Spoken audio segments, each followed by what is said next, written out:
Good evening all of student. आज मैं आप लोगों को कुछ बेसिक कॉन्सेप्ट बताता हूँ। इसमें 7th 8th क्लास के भी है बच्चे हैं, 9th क्लास के भी। ग्रामर है तो सबके लिए इम्पोर्टेंस है, क्योंकि इसमें सेंटेंस क्या है, structure, the sentence, a subject and predicate. मैं बच्चों को समझा रहा था, बच्चे कह भी रहे थे सर आप थोड़ा सा एक टॉपिक पे बनाइए। मैं आज इस टॉपिक पे बना रहा हूँ, ध्यान से समझिए कि आखिर सेंटेंस क्या है। हम एक एक करके समझते हैं आखिर सेंटेंस क्या है। चीज़ें देखिए, एक लाइन बोल रहे हैं इंग्लिश में, उसकी हिंदी भी बता रहे हैं। जैसे व्हेन वी स्पीक,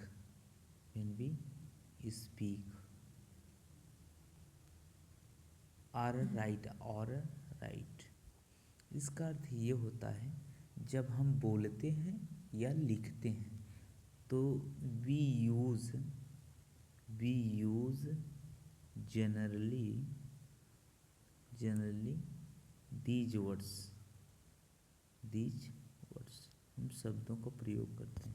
ठीक, जब हम बोलते या लिखते हैं तो हम शब्दों का प्रयोग करते हैं, और उन शब्दों को जब प्रयोग करते हैं तो group of sentence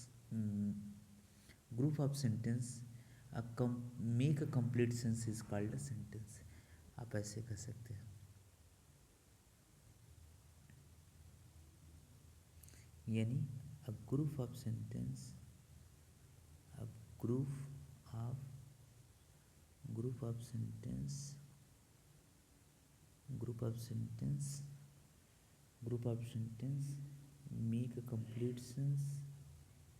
make a complete sense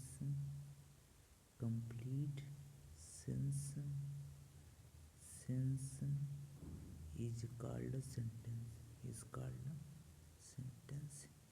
sentence की डिफिनेशन है। अगर इसको हिंदी में समझना चाहें तो आप आसानी से भी समझ सकते हैं।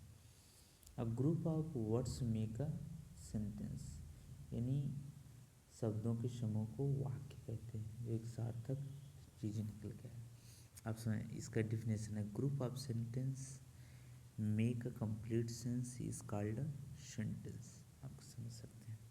ओके, अब हम लाइन वाइज रीड कर रहे हैं, पढ़ रहे हैं, ध्यान से इस बात को सुनिए और देन भी एक्सप्लेन, फिर हम उसको एक्सप्लेन कर रहे हैं। ओके,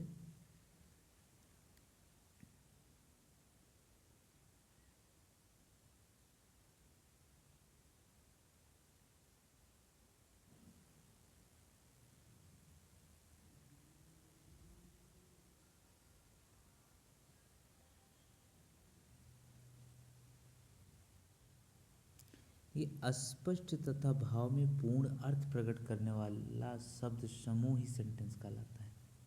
हिंदी में कहा कि जो अर्थ अस्पष्ट भाव में पूर्ण अर्थ प्रकट करने वाले को ही सेंटेंस कहते हैं। जैसे देखो, ही इज़ माई ब्रदर, वो मेरा भाई है, Sita sings a good song, Sita एक अच्छा गाना गाती है। Sita sings a good song, Sita एक अच्छा गाना गाती है। तो अस्पष्ट तथा भावपूर्ण अर्थ प्रकट करने वाला शब्द समूह ही वाक्य कहलाता है। अब काइंड्स ऑफ सेंटेंस का मतलब सेंटेंस कितने प्रकार। एसर्टिव सेंटेंस को विधिसूचक भी कहा जाता है या साधारण वाक्य भी कहा जाता है। साधारण वाक्य कहा जाता है। इंट्रोगेटिव माने प्रश्नवाचक वाक्य। इम्परेटिव मतलब होता है यहाँ आज्ञार्थक है। आप ऐसे भी कह सकते हैं, इम्परेटिव सेंटेंस का मतलब आदेशात्मक वाक्य,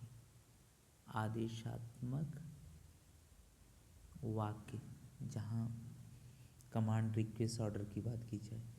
एक्सक्लेमेटरी सेंटेंस विस्मयादिबोधक वाक्य। ऑब्जेक्टिव मतलब इच्छा सूचक वाक्य। There are 5 sentence, assertive, interrogative, imperative, exclamatory, objective. अब हम असर्टिव सेंटेंस पढ़ेंगे एक एक करके। मैंने कहा ना, ये विधि सूचक वाक्य भी कर सकते हैं या साधारण वाक्य। असर्टिव सेंटेंस जो वाक्य किसी कार्य या घटना के होने की सूचना देता है। इसमें देयर आर 2 टाइप्स होते हैं। आगे चलें, नोट करेंगे, अफर्मेटिव, निगेटिव। लेकिन इसको समझेंगे। देखिए ऐसे हरी रीड्स अ बुक, हरी क्या पढ़ता है, एक किताब पढ़ता है। कमला इज इल, कमला क्या है, बीमार है। मोहन डज नॉट सिंग, मोहन गाना नहीं गाता है। Ram is not present, Ram उपस्थित नहीं है। दो ये सेंटेंस जो हैं अफर्मेटिव के हैं। हरी रीड्स अ बुक, हरी किताब पढ़ता है, कमला बीमार है।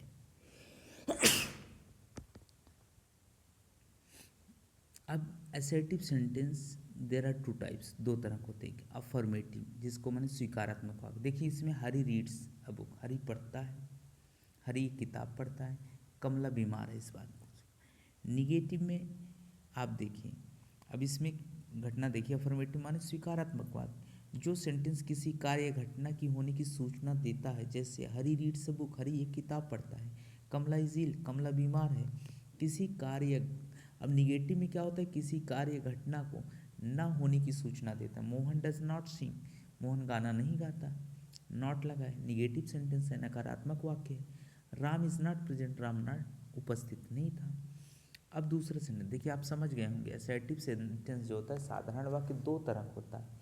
एक अफर्मेटिव सेंटेंस जिस कार्य को हम स्वीकार कर लेते हैं, जैसे मैं अंग्रेजी व्याकरण पढ़ाता हूँ, I teach the English grammar. I do not teach the English grammar, मैं अंग्रेजी व्याकरण नहीं पढ़ाता हूँ। I teach the English grammar जो है, जैसे I teach the English grammar, the English grammar,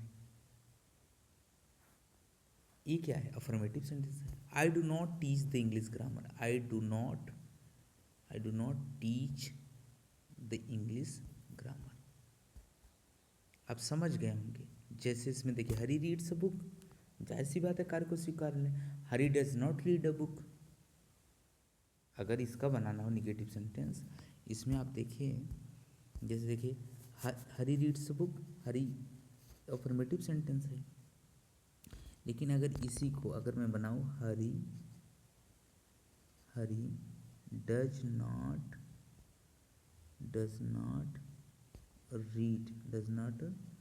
read, अब ये बन गया negative sentence. Kamala is ill, Kamala is not ill, Kamala is not ill, समझ में। यानी इसी सेंटेंस अफर्मेटिव सेंटेंस को हम निगेटिव बना दिए, आप समझ गए होंगे। अब हम लोग इंट्रोगेटिव सेंटेंस पे आते हैं। देखिए, इंट्रोगेटिव सेंटेंस मतलब प्रश्नवाचक वाक्य। इंग्लिश में ऐसे कहेंगे, sentence that ask question that is called an interrogative sentence.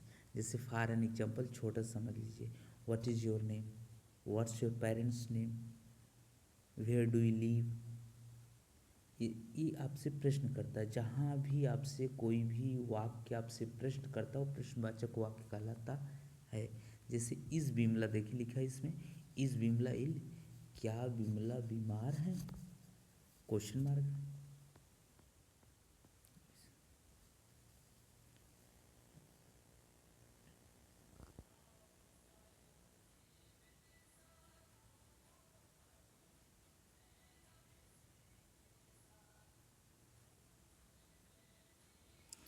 ऐसे वाक्यों में देखिए ध्यान से, ऐसे वाक्यों में प्रश्नवाचक शब्द what, when, who, why, which आदि आते हैं। हिंदी में अर्थ करने पर प्रश्नसूचक शब्द लगते हैं, जाहिर सी बात है क्वेश्चन मार्क लगेगा। ये आप समझ, मैंने पूछा where do you live, what's your name, how how old are you, how many brother and sisters, ये सब क्वेश्चन मार्क कर रहे हैं। एक तरह से sentence that ask a question that called interrogative and interrogative sentence. अब हम समझेंगे इम्परेटिव सेंटेंस। इम्परेटिव सेंटेंस का मतलब है आदेशात्मक वाक्य, आदेशात्मक वाक्य। जैसे देखिए, मैंने कहा आपसे सिट डाउन, क्या कहा, सिट डाउन, बैठ जाओ, स्टैंड अप, खड़े हो जाओ, गो देयर, वहाँ जाओ, please give me 1 glass water, please give me 1 glass water, 1 glass water, समझ लीजिए। जहाँ रिक्वेस्ट, ऑर्डर, कमांड की बात की जाए, जैसे इसमें आप साफ साफ देख लीजिए, जैसे देखिए इसमें देख गो देयर, हट दो तो वहाँ जाओ, ब्रिंग सम वाटर, पानी लाओ कुछ, प्लीज़ हेल्प मी, मेरी मदद करो, प्रार्थना, जहाँ आज्ञा प्रार्थना उपदेश दिया जाए, ओबे your elders, you must respect the teachers, you must respect the parents, आपको अपने टीचर या अध्यापक का सम्मान करना चाहिए, अपने माता पिता का सम्मान करना चाहिए। देखिए जहाँ आज्ञा, ये करना, जिस वाक्य में आज्ञा प्रार्थना उपदेश का भाव प्रकट होता है उसे इम्परेटिव सेंटेंस कहते हैं। अब हम लोग समझेंगे एक्सक्लेमेटरी सेंटेंस क्या है। विस्मयादिबोधक वाक्य, जिस वाक्य में आश्चर्य, भय, दुख, विस्मय, दया, घृणा, करुणा, हर्ष आदि भाव प्रकट होता है, ऐसे वाक्यों को हम क्या कहते हैं, ये विस्मयादिबोधक। जैसे वाट, देखिए ध्यान से, वाट अ ब्यूटीफुल गर्ल सीज, आश्चर्य की बात, वो लड़की कितनी सुंदर है, वाट अ ब्यूटीफुल गर्ल सीज, वो लड़की कितनी सुंदर है, एक्सक्लेमेशन मार्क भी लगा है। हाउ फुलिश यू आर, वो कितना मूर्ख है, विस्मय है, हाँ कितना मूर्ख है। How dark the night is, रात कितनी अंधेरी, एक्सक्लेमेशन मार्क लगा। व्हाट ए शेम, शर्म नहीं आती। मतलब देखिए भय, दुख, विस्मय, दया, घृणा जैसे वाक्य भी आते हैं। एक सेंटेंस में लिख रहा हूँ, ध्यान समझिएगा। जैसे खुशी से भी, hurrah, hurrah exclamation mark, we have won the match, we have won the match, खुशी प्रकट कर रहा है मैच जीतने पर, हुर्रा, हुर्रा भी है won the match. Oh, oh she's, I am, oh she is dead, वो मर गई, सी इज डेड। मतलब ये सडनली स्ट्रॉन्ग फीलिंग वर्ड है, अचानक कोई घटना घट जा रही है इस पर। Alas she is no more life, alas दुख की बात है, alas she is no more life, she is no more in life, she is no more, ऐसे भी कर सकते हैं। तो ऐसे भी वाक्य होते हैं एक्सक्लेमेटरी सेंटेंस में। अब समझिए, ऑप्टेटिव माने इच्छा सूचक वाक्य। भाई जो वाक्य कोई इच्छा, कामना, आशीर्वाद या अभिशाप भी देता है, जैसे आपका मान लो बर्थडे है, मैंने कहा wish you happy birthday to you, wish you happy birthday, happy birthday, birthday to you, to you. उसमें आगे और भी कुछ बोल देते हैं, many many happy returns of the day, many many happy returns of the day, happy returns of the day, returns of the day, God bless you. अब इच्छा जाहिर कर दिए, दीर्घायु हो, आशीर्वाद जो भी है, या आपका मान लो मैरिज एनिवर्सरी किसी पेरेंट्स की है, हम कहते हैं ना happy marriage anniversary, happy marriage, marriage anniversary, anniversary, आपकी शादी का साल, मतलब शादी का सालगिरह मुबारक हो, इस तरह भी विशेष दिए जाते हैं। या आप कहीं मान लो यात्रा कर रहे हैं तो आप लोग बोलते हैं ना हैप्पी जर्नी, आपकी यात्रा मंगलमय हो, या best of luck, well done, ये सब सारी चीज़ें एक तरह से दी जाती है। आप समझ गए होंगे, हम समझ, आपको बारीकी से मैंने बताया, यहाँ लिखा है मे यू लिव लॉन्ग, आपकी उम्र बढ़े, दीर्घायु हो, may you go to hell, यह नरक की बात कर रहा है, नरक मतलब अब नरक में जाओ, अभिशाप दे रहा है जिसको हम कर्ज कहते हैं। अब आ गया एक्सरसाइज, इसमें एक्सरसाइज में क्या एग्जाम्पल दिया है, देखिए अब इसमें लिखा है mister Sharma teaches us English, मान लो Sunil Sharma teaches us English, Sunil Sharma हमें अंग्रेजी व्याकरण पढ़ाते हैं, अंग्रेजी पढ़ाते हैं, ठीक। अब ये असर्टिव सेंटेंस है, एकदम साफ साफ। अगर असर्टिव सेंटेंस का ये क्या है, अफर्मेटिव सेंटेंस है, ये वाक्य जो है अफर्मेटिव सेंटेंस है, इसको आसान है, इसको अगर हम निगेटिव भी बना सकते हैं, जैसे mister Sharma, mister Sharma, mister Sharma does not, does not teach, does not teach us English, us English, यानी ये असर्टिव सेंटेंस का निगेटिव सेंटेंस भी बन गया। अफर्मेटिव हो गया, मिस्टर शर्मा टीचर्स अस इंग्लिश, मिस्टर शर्मा हमें अंग्रेजी पढ़ाते हैं। अब इसमें mister Sharma does not teach us English, mister Sharma हमें अंग्रेजी नहीं पढ़ाते हैं, निगेटिव बन गया। समझ में आ रहा होगा आपको, और समझने की कोशिश करिए। अगर कहीं प्रॉब्लम है तो comment in note box, comment in note down in comment box. Okay, अब दूसरा सेंटेंस देखिए, सी डज नॉट प्ले क्रिकेट, ये असर्टिव का निगेटिव हो गया या अफर्मेटिव हो। अब हाँ, सी डज नॉट प्ले क्रिकेट को भी अगर हम चाहें तो अफर्मेटिव कर सकते हैं। सी डज नॉट प्ले क्रिकेट है तो ऐसे कर सकते हैं, सी प्लेज क्रिकेट, हो गया अफर्मेटिव। अब इम्परेटिव कम हियर, यहाँ आओ, देखिए। और तीसरे में देखिए, हु आर यू, आप कौन हैं, आप कौन है, what's your name, where do you live, आपका नाम क्या है, आप कहाँ रहते हो, इंट्रोगेटिव सेंटेंस है। अब इसमें चलता है, how fast he is walking, ओ कितना तेज, फास्ट ही इज़ वॉकिंग, कितना तेज चलता है टहलता है, एक्सक्लेमेशन मार्क देख लेगा। मे गॉड हेल्प यू, ईश्वर आपकी मदद करे, इच्छा करे, मतलब इच्छा सूचक वाक्य है। आपको एग्जाम्पल समझ में आ गया हो, किसी को दिक्कत है कहीं भी तो देन आस्क यू। ओके, अब हम एक्सरसाइज,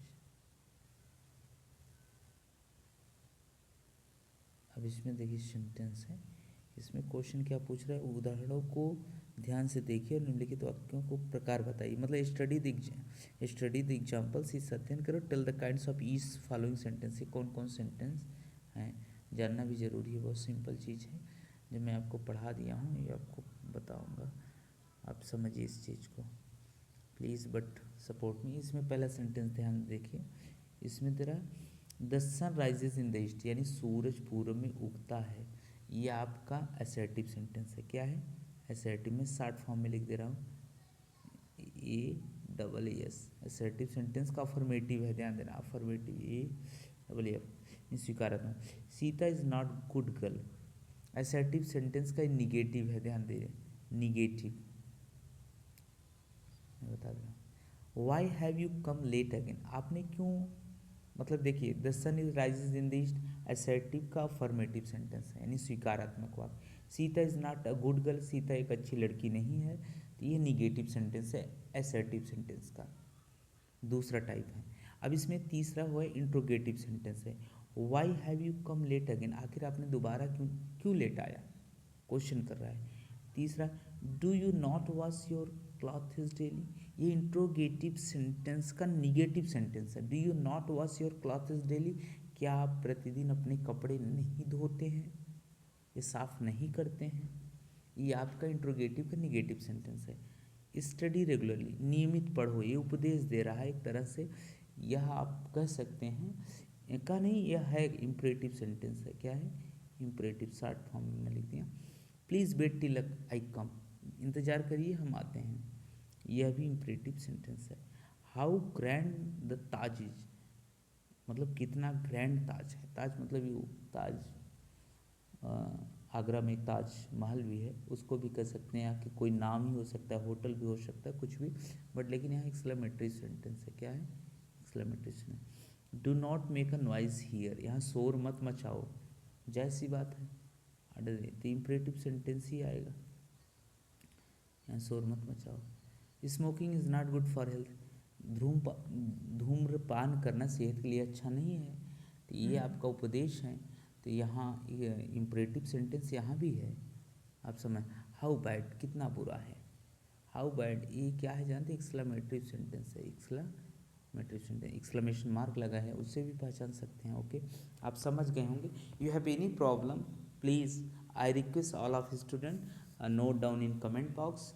अगर कहीं समझ में नहीं आ रहा है तो आप नोट डाउन करें कमेंट बॉक्स में, ताकि हमें पता चले कि इतने बच्चे पढ़ना चाहते हैं या हमारी बातें उनको समझ में आती है कि नहीं आती है। मैंने what is sentence, there are 5 option type of sentence, assertive, interrogative, imperative, optative, exclamatory बता दिया, एक्सरसाइज भी सॉल्व करा दिया। कहीं भी डाउट है आप पूछिए। ओके। अब पार्ट्स ऑफ सेंटेंस हम चलते हैं। पार्ट्स ऑफ सेंटेंस वैसे भी आपको पढ़ाया गया। पार्ट्स ऑफ सेंटेंस, सेंटेंस के दो पार्ट होते हैं, एक सब्जेक्ट एक प्रेडिकेट। अब यही चीज़ें हम समझा रहे हैं। सब्जेक्ट माने कर्ता होता है, उद्देश्य, और प्रेडिकेट माने विधेय होता है। अब इसको हम समझेंगे। सब्जेक्ट माने कर्ता भी होता है। जैसे मैं पढ़ाता हूँ तो मैं क्या हुआ, मैं सब्जेक्ट हुआ। आई क्या कर रहा हूँ, पढ़ा रहा हूँ। I am teaching. मान लो एक एग्जाम्पल दे दे रहा हूँ, I am teaching. I am teaching, मैं आपको पढ़ा रहा हूँ। आई एम टीचिंग, तो आई क्या हुआ, सब्जेक्ट हुआ। क्या हुआ, सब्जेक्ट। आई एम टीचिंग जो हुआ वो प्रेडिकेट हुआ। आप समझ गए होंगे। अब यहाँ सेंटेंस ऊपर दिया है, मैं उस समझाने की कोशिश करूँ। जैसे the sun rises in the east, सूरज पूरब में उगता है। तो द सन जो हुआ वो सब्जेक्ट है। क्या है, सब्जेक्ट। और राइजेज इन द ईस्ट क्या हुआ, वो प्रेडिकेट है। क्या है, प्रेडिकेट। और द सन क्या हुआ, सब्जेक्ट। मैं बता दे रहा हूँ। सीता क्या हुआ, सब्जेक्ट। और इज़ नॉट गुड गर्ल क्या हुआ, प्रेडिकेट। समझ आइए। Y have you come let you again, you क्या हुआ, सब्जेक्ट हुआ। और ये सब कम लेट, वाई यू, ये सब प्रेडिकेट हुआ। Do you not wash your clothes, you जो हुआ, क्या आप अपना कपड़ा साफ नहीं करते थे, यू क्या हुआ, सब्जेक्ट। और ये सब जो बच्चे प्रेडिकेट हैं, तो यही चीज़ है। सब्जेक्ट इज डूअर और सब्जेक्ट इज डूअर। सब्जेक्ट कुछ करता है और डूअर समथिंग अबाउट सब्जेक्ट। जैसे tell us about the subject, subject के बारे में बोला जाता है, वो समझ जाएंगे आप। हम आपको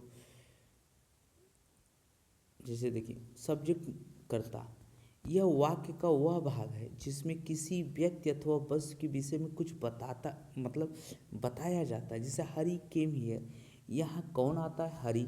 हरी क्या हुआ, सब्जेक्ट हुआ। केम हियर मतलब प्रेडिकेट, यहाँ कौन आता है, हरी आता था। Hari is a subject, came here is a predicate. Second part, क्योंकि सेंटेंस के दो पार्ट होते हैं, एक सब्जेक्ट होता है, एक प्रेडिकेट होता है।